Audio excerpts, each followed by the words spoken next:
In the early 2000s, I was working in Malta, and my grandfather passed away. And we were in the busy period during summer.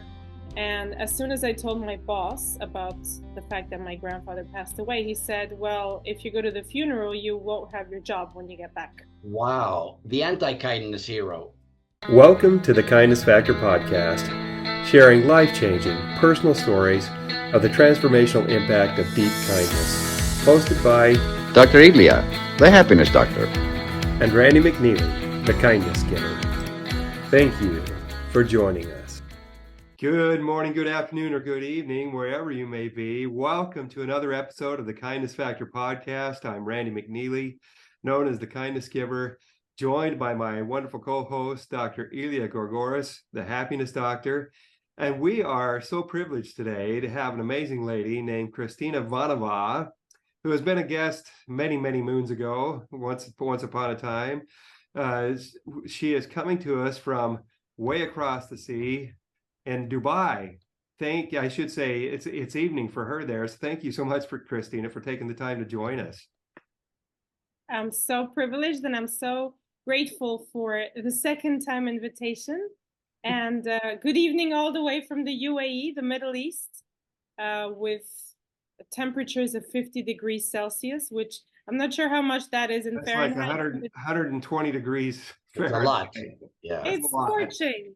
It's been like that all week. So we're hibernating in the houses and the offices and the malls. Yeah. Oh my goodness. But yeah, We're truly an international podcast. I mean, Middle East, Dubai, that's awesome. So yeah. I've been here for 16 years. So I call the UAE my home. I love being here, and I really feel connected to the country, to the people. It's a multinational environment, so there's over 200 different nationalities, just like in the States, of course. Wow. Oh my goodness. Just inspiring. Okay. I'm going to take just a couple minutes to give you a little bit more information about Kristina, and then we're going to let her, talk about an amazing new book that she's got. I'm not going to give the name right now because that'd be a spoiler, but she can talk about it. But we're going to talk about kindness and all kinds of great things. Kristina Vaneva is an HR industry leader. She has especially known for the field of employee engagement. She has worked with multiple organizations with the goal and the mission to both create amazing cultures and also help people to create amazing personal cultures in their individual lives. Kristina, there's so much more we could say about you, but we want to give you a chance to share just a little bit with our audience. First of all, why we invited you, because you're such an amazing kindness giver. You have always, ever since I met you, I've always known you. You've been someone who has been willing to reach out and care about people and inspire people. And you incorporate kindness in everything you do with your employee engagement. The whole premise behind a lot of the stuff you do is to show value and appreciation for people and to invite people to show value and appreciation for each other. So do you have a story, what I'm going to call a kindness hero story, someone who was so kind to you that it touched your heart and inspired your life, and so that has driven you to pay it forward? Do you have a story like that you can share with us? I do, but it's going to surprise you because it's not a kind story. But the story I'm going to tell you actually inspired me to create kind workplaces. And so first of all, thank you so much for the invitation. It's the second time that I'm on this podcast, and a lot has happened in the last 3 years. I got married, we moved into our new townhouse, and of course, the most recent and I think the most anticipated accomplishment, I would say, is my book. My book is called Beyond Employee Engagement. It's right here. The blurry background doesn't help, but it's right here. It's available on Amazon. And what I wanted to share today with you, first of all, as well as our audience, is the premise behind the book. And this is also mentioned in the book. I'm not going to go into an extensive story because the readers can read about it. But in the early 2000s, I was working in Malta, and my grandfather passed away. It was quite sudden. It was maybe 2-3 weeks while he was in the hospital. And we were in the busy period during summer. And as soon as I told my boss about the fact that my grandfather passed away, he said, well, if you go to the funeral, you won't have your job when you get back. Wow. The anti-kindness hero. Wow. Exactly. And this is what I wanted to share. You know, Randy, when you asked me if I have a kindness story, it's actually the anti-kindness story. You're right. But That's Elia. there's a but in there, though. I can tell there's a but coming. But that I mean, story there's is many what? buts and ifs and whens. It's a whole story. It spans over, I would say, about 25 years. Well, no, actually, he passed away 20 years ago. So it spans over 20 years. But in essence, you know, I had a dilemma whether it was, you know, to attend my grandfather's funeral or to stay back and really support the organization. And I'm not sure. I might not put you to the test and see what you think I chose. I just might just blurt it out. I decided to stay on and work, and I missed my grandfather's funeral.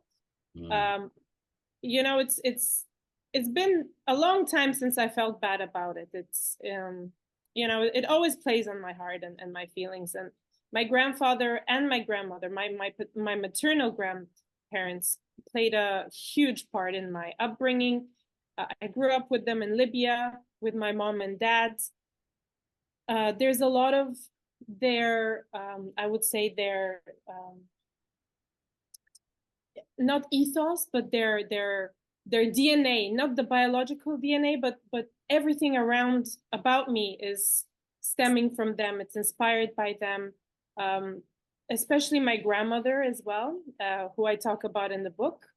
But I'll tell you a little bit about her later. So in essence, this story that took place 20 years ago really shaped or helped to shape my career.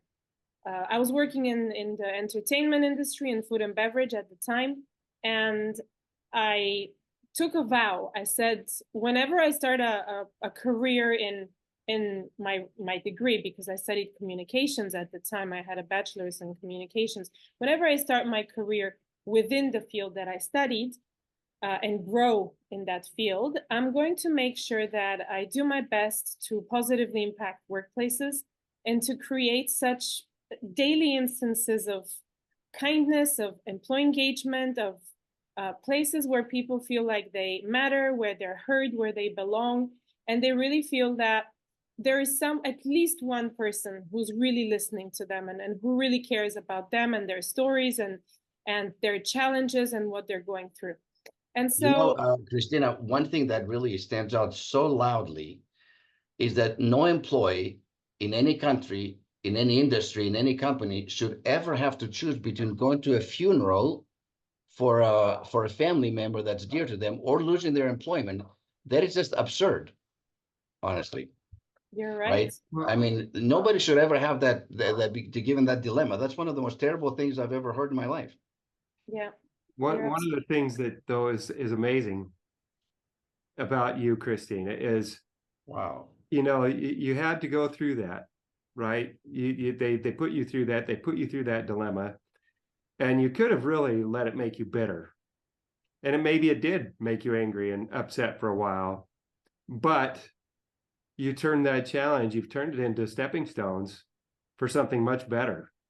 You've taken and you decided, okay, I know how I was treated, and I know how I felt, and I'm going to do everything I can to inspire other people to do the right thing so that nobody else has to go through what I went through. Yeah. You know, I don't want other people to have to deal with that. And I think it's so admirable, so beautiful. It says a lot about you as a person, about who you are and the heart that you have, the determination you had to make lemonade out of a lemon. Really. Lots of lemonade. And you went into the HR, you know, line of work, which is all about, you know, people really. And the reason why you're so celebrated and rewarded and awarded, I know the accolades and all the things that you have achieved in your career, is because you brought humanity into HR. I mean, it's very sad to hear that humanity needs to be brought into HR, but there are so many instances where HR is seen as the department that fires people, the department that maybe hires people, so that's a good thing. But a lot of the times, HR departments are feared in organizations. And it's not just because people may lose their jobs, but it's also because HR makes up the rules and the policies and the procedures. And oftentimes these rules and policies are not very human friendly and very human centric. So it's kind of an irony, isn't it? Because it's called human resources, and the original reason for creating those human resources departments were so that employees would have a resource to go to be able to, you know, learn their responsibilities, to learn all these other things. They're supposed to be there as employee advocates, but you're right. Too often they're the front people for the executives and other things, and they do everything that's in, and rather than looking for ways to help the employees and do what's in their best interest, they're always looking out for the best interests of the company. I mean, I shouldn't say always, because that's a blanket statement, but a lot of the times in companies I worked with, that's the way it was. Yeah. And, you know, in recent years, we've seen departments being renamed. I mean, it started off with human personnel, right? And it went into HR. And now HR is being called people and culture. But a lot of the times, this doesn't really match, or it doesn't add up. You know, when you're talking about people and culture, you're really there to build the culture or to help create a culture and to sustain it and evolve it and continuously improve it. But the department itself has not changed much. Just the name has changed in some workplaces. Let me underline that. They put new lipstick on.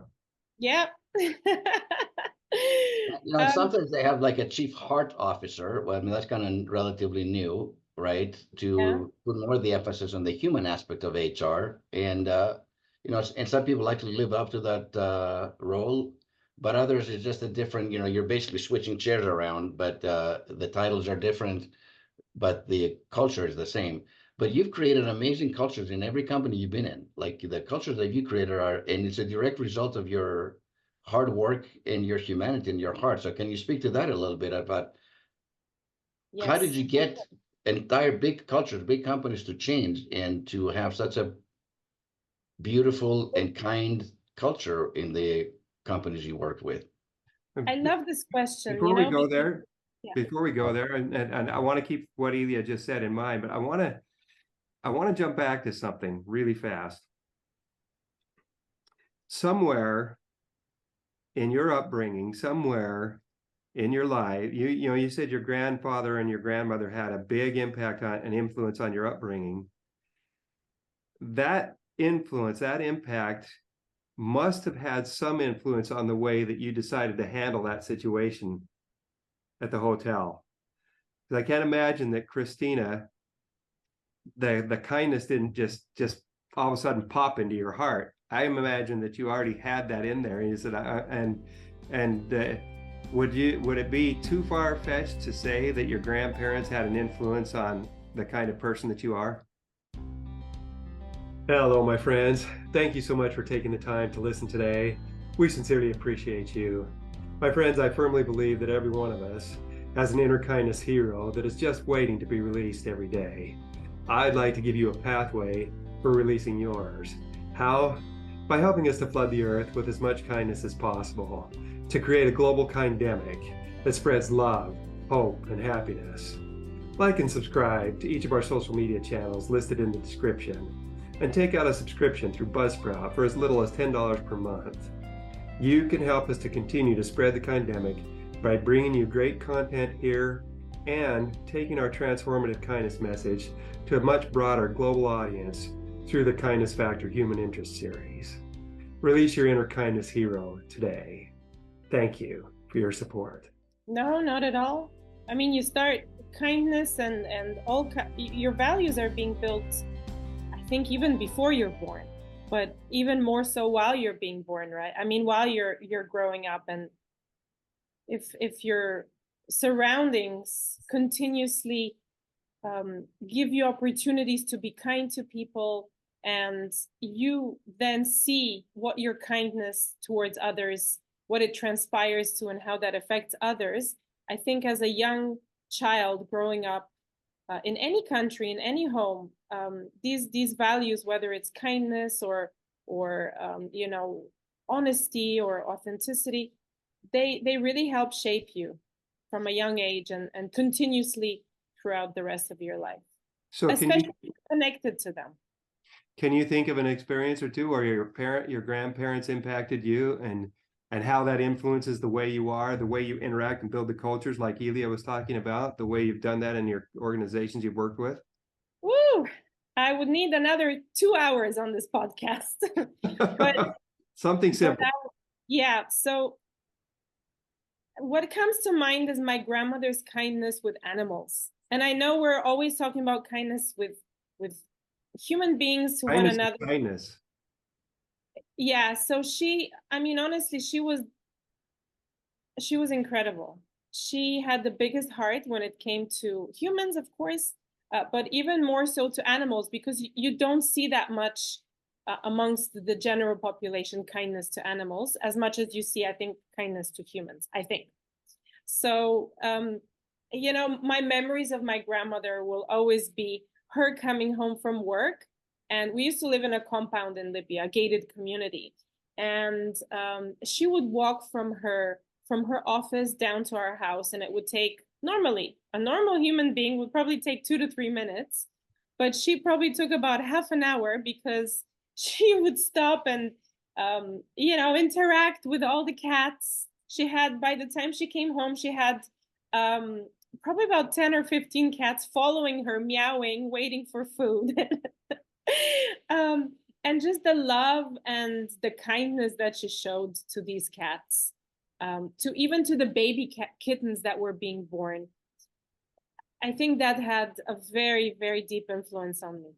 So not just to human beings, but I think to animals as well. I think it's interesting to kind of, you know, look back at what has shaped us and what continues to shape us from the sense of ancestry. And it's something that I'm always very thoughtful about, or mindful, how I grew up, what environment I grew up, who shaped that environment, and how I continue to create that for humans and for animals around me too. So how does that impact what you do now with your, like, coming back to what Elia was talking about, asking about how what you're doing and how did you get into building the cultures that you're building, working to build the cultures that you are?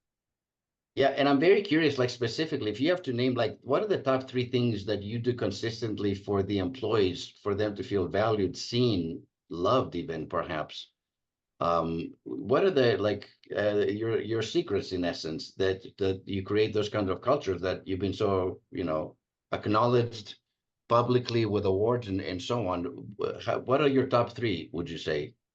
You know what? I love the fact that you used the word loved when you said people not only feel heard and seen and acknowledged, but loved.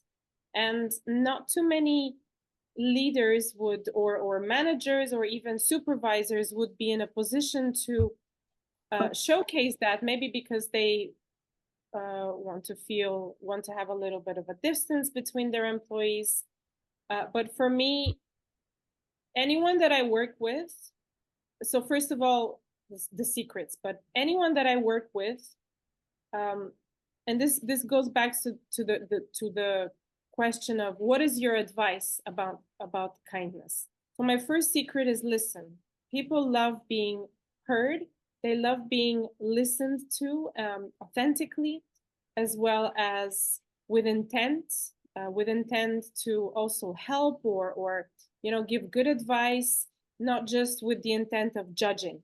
Yeah, a lot of times as leaders, managers, HR professionals, we often listen to judge and to make a decision based on, you know, what has happened in the situation. For example, it could be an employee relations issue, or it could be a situation that someone has at work with his manager, who might not be a very nice person, or maybe they just don't gel well together. So and I think this is one of my biggest strengths, is really listening with intent.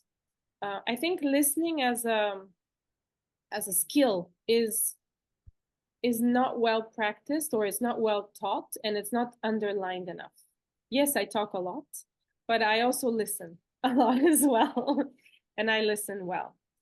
The second, probably secret, if you want to call it, or quality for with me is really connecting on an energetic level.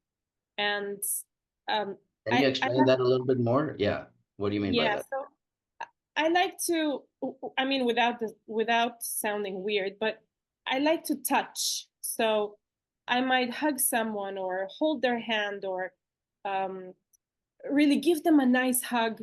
And in an environment where it's multicultural, I think that really passes off well. Of course, you need to know which cultures, especially, I mean, as a woman, it's not as difficult as being a man, because a man needs to be a little bit more cautious about how he goes around hugging women, for example. But as a woman, it's all right to hug another woman without her feeling threatened.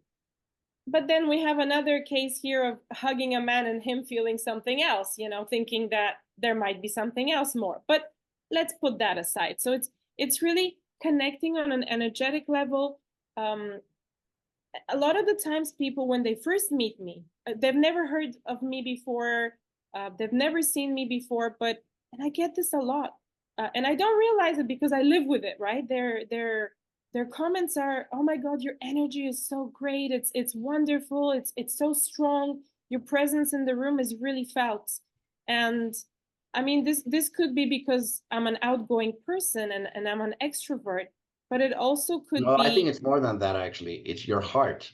And like your beauty, the inner beauty, the light that you have inside, the love that you have for people inside, the kindness that you have as part of, really, I feel like part of your DNA shows, and people trust you and they feel comfortable with you and they feel safe with you. And those are, those are some of the most loving things we can do for another human being, is to listen and to hold space for them and make them feel safe. Yeah. In fact, one of my core strengths when I took the assessment of VIA, Values and Action, a few years ago, when I was doing my master's in positive psychology, in the top 5 strengths, one of my strengths and my core strengths is love and appreciation of beauty. And so I think those go really well together. And I was going to say safety and security, but you said it instead of me. So that would be something else, possibly my third secret. But I think, everyone is an individual with their own unique ways of helping people feel safe and loved and heard.